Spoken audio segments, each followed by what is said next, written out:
Good afternoon, Professor Damgard and fellow principals of leadership students. I'm Melanie Standiford. The human state of mind is a powerful thing. Those who believe they are leaders can be leaders, even if they are classified as followers, or more politically correct, constituents or participants. For the purpose of this summary of key points taken from the readings in the Leadership Companion by Wren, I will call the flip side to leaders followers, whether that is politically correct or not. The points which I hope to focus upon include, but are not limited to, every person has the opportunity or ability to be a leader in one role or another, but not all people want to be leaders. No one person is a leader in every role in their lives, and leaders must recognize and respect the role of followers and how they are the most vital part to the successful implementation of any team or situation. For, in my opinion, there is no discriminating against humans who fall into the follower of a leader. My reason is this: every person on this planet, of this earth, is a follower in some situation. Not all people are leaders in a role, but every person follows someone or some idea. It can be argued that there are people who follow nothing and no one. We are told that passive people are not followers, and this may be true from an organizational point of view. But it is my opinion that even passive people fall into the role of followership from some angle. My example for explaining how some people can be in a leadership role and in a following role simultaneously is this. The President of the United States is the leader of the free world. Some voted him and preceding presidents into office. Not all voted, and thus they are not all following by choice, but theoretically, a majority of the U.S. people voted the president into office. For the most part, these men, these presidents, can safely be called leaders. However, it must be noted that they are followers as well. Most of them are married and thus in a relationship which simulates another leader-follower relationship. And most of them have or have had parents whom they no doubt follow to an extent. And each of these men answer to a higher authority in some way or another, whether it be other branches of government, other governments, or God. Common sense simply tells us that people can be followers at different levels throughout their lives, but people simply cannot be leaders in every role they are in. My point is this: a leadership is a cycle. Without followers, there can be no leader. Without a leader, there can be no followers. They simply must have one another in order to exist. So there is no discrimination in being considered a follower, and we must remember that a good leader draws leadership skills, each different per their calling from each follower. The leader depends on the intelligence and skills of the followers, and uses his or her own skills to know how to best implement everyone's strengths and decrease weaknesses throughout the team.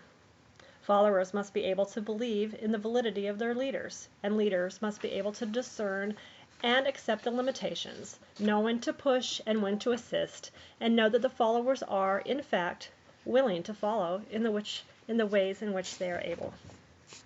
Of course, there are varying circumstances and differing types of leadership following roles and arrangements, such as the leadership of a political figure like the President of the United States.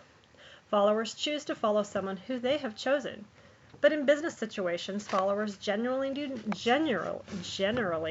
not have a choice in whom their leaders are.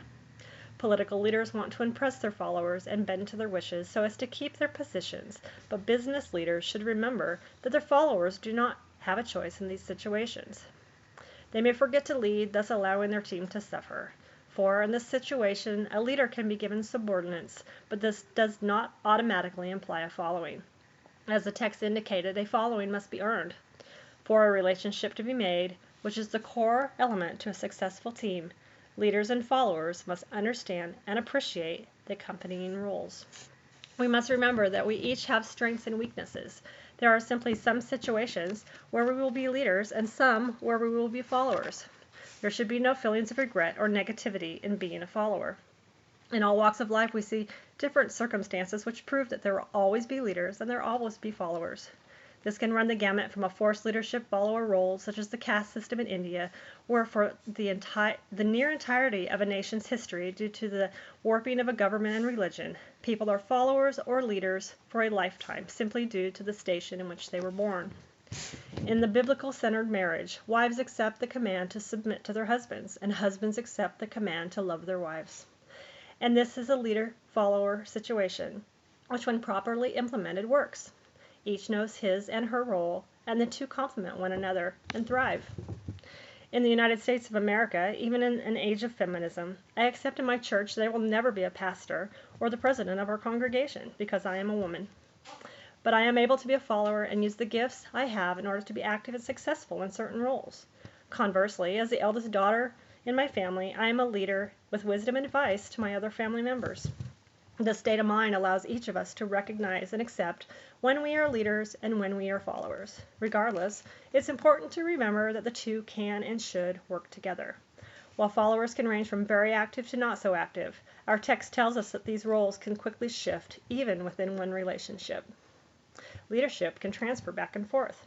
The perfect balance gives leaders the able bodies to fulfill a purpose and gives followers influence and mobility, which equates into motivation to work for the team. Understanding the different roles. When a leader knows what needs to be done in a situation, it requires the specialized mechanical skills of a follower. The transfership of leadership occurs, even if ever so lightly. Followers and leaders together have similar goals, and they must work together to implement real change which reflects their mutual purposes. Understanding the different roles of leaders and followers, that one is never more important than the other, and that we each can and do play a part in each throughout our lifetime is, in my opinion, the first step to putting leadership into perspective.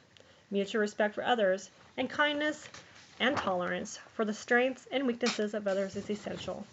With these factors in place, success is available even if a team doesn't always accomplish its initial goals. Thank you.